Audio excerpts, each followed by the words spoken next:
Mas eu acredito que aí, essa coisa do cavalo não é um sacrifício muito bom, eu não vejo motivo para sacrificar aí.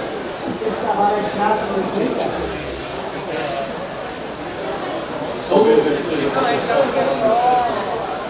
É que o cavalo D7 sempre causa nossa possibilidade, né?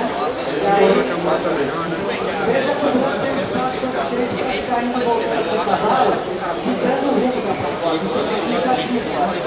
E exemplo, pode ser que está sendo namorado aí, para ver a coluna F e atacar o pé. Agora tem vários pontos na posição do amanhã a gente jogar na passiva, tentando se defender. Veja que o príncipe C3 é mais forte que o príncipe D7, e a bola em campo de A5, chamado príncipe bom, o cavalo da aranha é mais forte que o cavalo de A6, a torre presa é passiva, e tem uma série de vantagens estratégicas que permitem a uma melhor posição.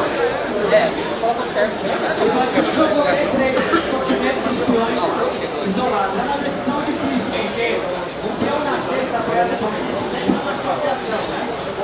Nesse momento agora, a vantagem ficou de bola. Naquele momento que ele jogou o peão para o peão da 4, a análise do E5 foi boa para o carro. Então o fato de Ivatic não derrotar logo naquele momento pode ser na posição dele, porque agora esse peão C3 vai incomodar bastante.